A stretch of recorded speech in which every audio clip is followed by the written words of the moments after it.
TR Urdu Ankara سے doctor فرقان حمید کا آپ کو سلام پہنچے۔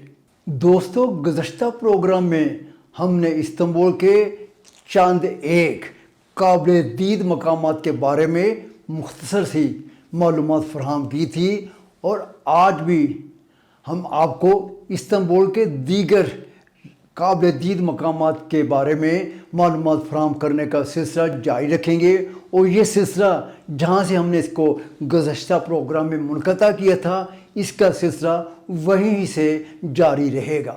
اور ہاں، ایک بات اور نوٹ فرما لیں، لندن میں قائم بین الاقوامی ریسرچ کمپنی جورم مانیٹر انٹرنیشنل کی تیار کردہ تازہ ترین رپورٹ کے مطابق استنبول 2023 میں 20,200,000 یعنی 2 لاکھ بین الاقوامی سیاحوں کی میزبانی کرنے کے لحاظ سے دنیا میں پہلے نمبر پر رہا ہے۔ اس کے بعد لندن کا نمبر آتا ہے، جبکہ تیسرے نمبر پر متحدہ عرب امارات کا شہر دبئی رہا ہے۔ سن 2022 کے مقابلے میں 2023 میں استنبول آنے والے سیاحوں کی تعداد میں 26% اضافہ دیکھا گیا ہے۔ استنبول کا موسم، تاریخی مقامات، پکوان، عظیم الشان اور سحر انگیز آبنائے استنبول، جب باسفورس، ترک عوام کی مہمان نوازی اور عجائب گھروں میں استعمال ہونے والی جدید ٹیکنالوجی سیاحوں کو اپنی طرف کھینچتی ہی چلی آتی ہے۔ تو اس کے لیے ہمارے یوٹیوب چینل TR اردو کو سبسکرائب کیجئے اور بیل آئیکن کو کلک کیجئے۔ تو پھر آئیے آپ کو استنبول کے دیگر قابل دید مقامات کے بارے میں اپنے اس پروگرام میں معلومات فراہم کرنے کا سلسلہ جاری رکھتے ہیں۔ چال اولو حمام، ترکیے اور استنبول آئے اور ترک حمام نہ جائے، اس کے بغیر تو آپ ترک ثقافت اور انسانی غسل کے پرانے طریقہ کار سے محروم ہی رہ جائیں گے۔ چال اولو حمام استنبول کے تاریخی دوہرے حماموں میں سے ایک ہے۔ سلطان محمود اول کے دور میں تعمیر کیا گیا یہ حمام کلاسیکی عثمانی فن تعمیر سے مختلف طرز تعمیر کا نمونہ ہے، کیونکہ یہ نیو باروک طرز تعمیر کے مطابق تعمیر کیا گیا ہے۔ اس دوہرے حمام یعنی خواتین اور حضرات کے لیے 2 الگ الگ حصوں پر مشتمل ہے۔ اس حمام میں قدیم مساج، فوم تھراپی اور برائڈل باتھ کی خدمات پیش کی جاتی ہیں۔ سرکیجی ریلوے اسٹیشن، استنبول کے براعظم یورپ کے حصے میں واقع سرکیجی ریلوے اسٹیشن استنبول کے عظیم یادگاری اور تاریخی شاہکاروں میں سے ایک ہے۔ یہ ریلوے اسٹیشن 1890 میں تعمیر کیا گیا تھا۔ سرکیجی ریلوے اسٹیشن، جو اپنی کلاک ٹاورز، رنگین اور سٹین گلاس کھڑکیوں کی بدولت مشہور ہے، انتہائی خوبصورت ریلوے اسٹیشن ہے۔ منیا ترک یا منییچر ترک، منیا ترک، جسے منییچر ترکیہ کے نام سے یاد کیا جاتا ہے، ایک ایسا مقام ہے جہاں آپ ترکیہ کے تمام تاریخی اور اہم عمارتوں کو منییچر شکل میں ایک ساتھ دیکھ سکتے ہیں۔ یعنی یہ ترکیہ کی اہم اور یادگاری عمارتوں کے ہو بہو کاپی کر کے ماڈلز تیار کیے گئے ہیں۔ منیا ترک 60,000 مربع میٹر کے رقبے کے ساتھ دنیا کا سب سے بڑا منییچر پارک ہے۔ یہ بچوں کے دلچسپ ترین پارک میں سے ایک ہے۔ حضرت ایوب انصاری مسجد، حضرت ایوب انصاری مسجد حضرت ایوب انصاری کے مقبرے کے سامنے واقع ہے، یعنی یہ ایک کمپلیکس ہے جو گولڈن ہارون کے ساحل پر واقع ہے۔ حضرت ایوب انصاری کے مقبرے، جہاں حضرت ایوب انصاری مدفون ہے، مسلمان، خاص طور پر برصغیر کے مسلمان بڑی تعداد میں اس کی زیارت کرتے ہیں۔ رومیلی قلعہ یا رومیلی حصار باسفورس کے خوبصورت ترین مقام پر واقع ہے۔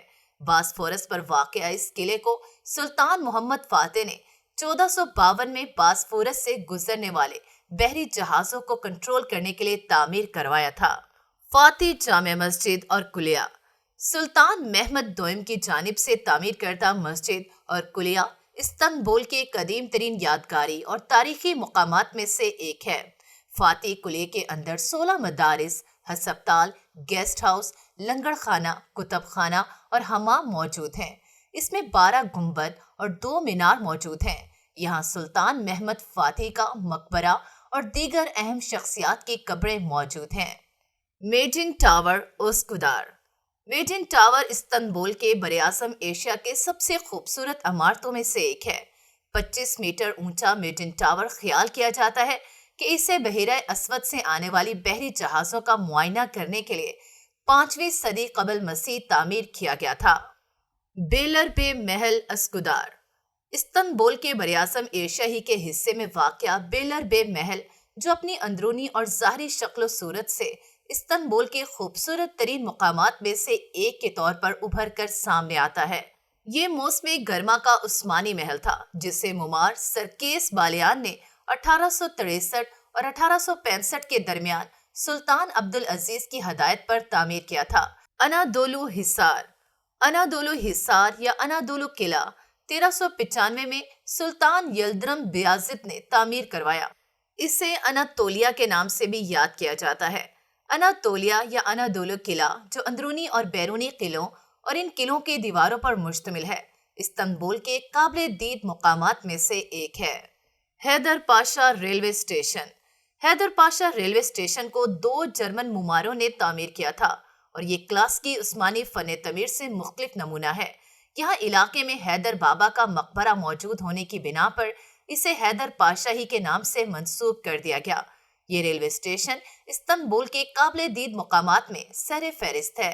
حیدر پاشا ریلوے اسٹیشن، جو تزئین و آرائش سے اس وقت گزر رہا ہے، جلد ہی عوام کے لیے کھولنے کی امید ظاہر کی جا رہی ہے۔ بغداد جدسی یا شہر بغداد قاضی کوہ، یہ استنبول کے براعظم ایشیا والے حصے میں خوبصورت اور مشہور شاہراہوں میں سے ایک ہے۔ عثمانی سلطان مراد چہارم نے بغداد پر چڑھائی کے لیے یہ راستہ اختیار کیا اور اسی دور سے اس شاہراہ کا نام بغداد شاہراہ کے طور پر مشہور ہے۔ سلطان عبدالحمید کے دور میں امیر لوگ یہاں منتقل ہو گئے اور آج یہ شاہراہ مشہور برانڈز کے سٹور کی وجہ سے اپنی کشش کا باعث بنی ہوئی ہے۔ چاملی جا جامع مسجد براعظم ایشیا ہی کے دہنے پر چاملی جا چوٹی پر واقع یہ جامع مسجد موجودہ دور میں تعمیر کردہ انتہائی خوبصورت 6 میناروں والی مسجد ہے۔ اس مسجد میں کانفرنس، نمائش اور لائبریری بھی موجود ہے۔ اس مسجد کا کل رقبہ 57,500 مربع میٹر ہے۔ استنبول پرنسس آئلینڈ استنبول سے 1 گھنٹے کی مسافت پر موجود خوبصورت پرسکون جزیرے گرمیوں میں سیاحوں کی توجہ کا مرکز بنے رہتے ہیں۔ پرنس جزائر گاڑیوں کی آمد و رفت نہ ہونے بلکہ مخصوص الیکٹرک گاڑیوں ہی کو اجازت دیے جانے کے باعث یہ تمام جزائر بڑے پرسکون اور پرامن مقامات ہیں۔ چاملی جا ٹاور استنبول کے اسکودار علاقے میں چاملی جا چوٹی پر ریڈیو ٹیلی ویژن چینلز کی نشریات کے لیے بوسٹر کے طور پر تعمیر کردہ انتہائی خوبصورت ٹاور ہے۔ ٹاور کی کل اونچائی 369 میٹر 1211 فٹ ہے، جس میں سے 221 میٹر 49 منزلہ مضبوط کنکریٹ کا ڈھانچہ ہے اور اس کے بعد 168 میٹر اینٹیناز لگے ہوئے ہیں۔ اس کا افتتاح 29 مئی 2021 کو صدر رجب طیب ایردوان نے کیا تھا۔ دوستو، یہ تھے استنبول کے قابل دید مقامات جن کے بارے میں نے اپنے YouTube channel T R Urdu سے آپ کو معلومات فراہم کی ہیں۔ یہ سرسری معلومات فراہم کرنے کے بعد اگلے پروگراموں میں ایک ایک کر کے ان تمام قابل دید مقامات کے بارے میں تفصیلی روشنی ڈالیں گے تاکہ آپ کو پتہ چل سکے یہ قابل دید مقامات کیوں کر دنیا کی توجہ کا مرکز بنے ہوئے ہیں۔ تو اب اپنے میزبان ڈاکٹر فرقان حمید کو انقرہ سے اجازت دیجیے۔ اللہ حافظ۔